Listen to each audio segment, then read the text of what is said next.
Hey everyone, welcome back to my channel. If you're new here, my name is Erica and I make videos all about making and selling candles.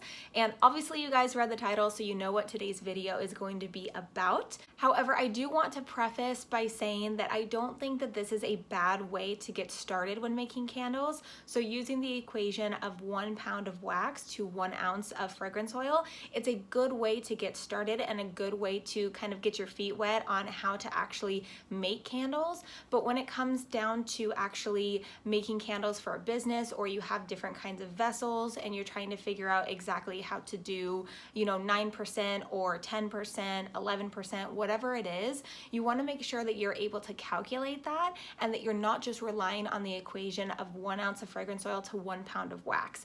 Because for instance, if I relied on that, not only would I be doing only 6% fragrance oil, but it would fill up about 1 3/4 of these. So then I would have to add more and more wax and figure out exactly how much I had to double that in order to fill up and get a good fill line with these without having any overages. So I'm going to tell you guys exactly what I do to make sure that I don't have any extra wax left over and that I am getting a perfect fill every single time I make one of my candles. So what I did was I printed out something to have on my cupboard in my kitchen so that I am able to reference it whenever I need to when I'm making candles.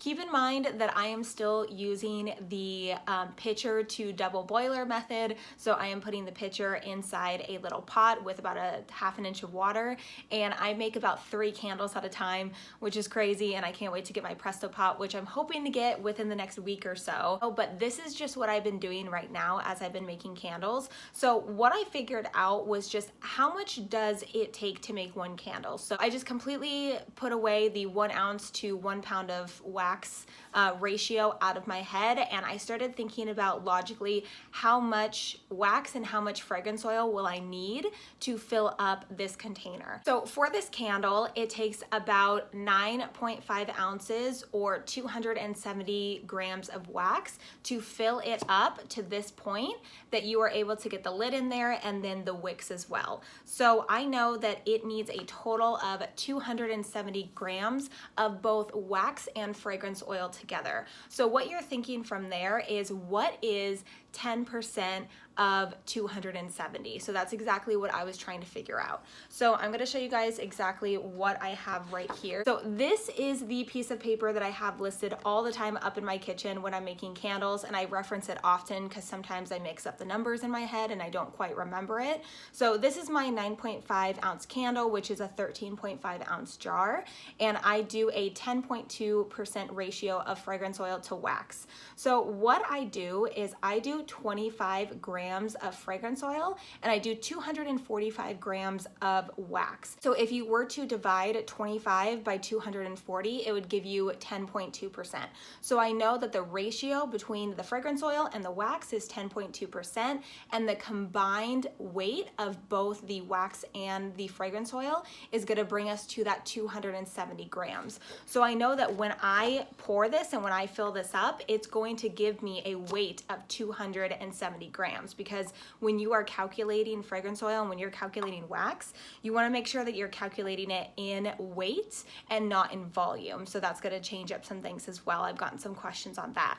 And that is how I make sure that I don't have any leftover wax when I'm making my candles. If I'm making 1 candle, I make sure that it is going to be perfectly at the line every single time. If I'm making 3 candles, I make sure that it's going to be perfect every single time. And once you find out how much it takes to make 1 candle, how much fragrance oil, how much wax it takes, then you can just multiply that number by how many candles you want to make. So for instance, on here I have up to 3 candles. So if you look at it, 245 times 3 is 735, and then 25 times 3 is 75. So you're able to take the numbers from 1 candle and multiply it by however many candles you want to make, and therefore you will never again have overages, you'll never have leftover wax.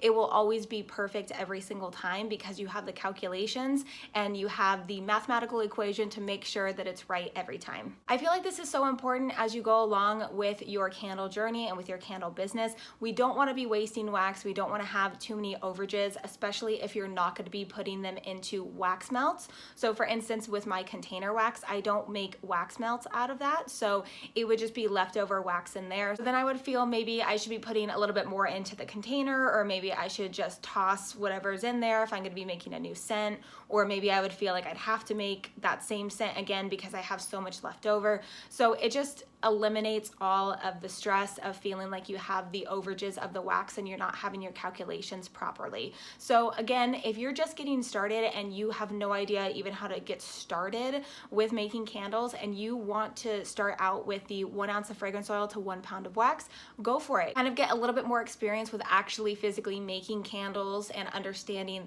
the temperatures and how to pour and how to wick, and there's so much that goes into it. But once you get going with it, just try to get that out of your mind a little bit more, just because I see a lot of people are still going based off that equation, and I feel like that could get a little bit more unnecessary and a little bit more complicated later on down the line when you're trying to fill up your jars, but then you keep having extra or you keep not having enough, and it can be really frustrating. So what I recommend is just take the time and find out exactly the smallest equation possible, which is making 1 candle, and you will be able to make as many candles as you want to with that 1 equation. And so I highly recommend that you guys do that. I also highly recommend that you guys switch over to grams. It's so much easier than ounces. Please think about switching over to grams. It's so much easier, you guys, than having all the decimal points and getting confused with that. With this, it's just whole numbers. It's so easy to understand, just multiplying.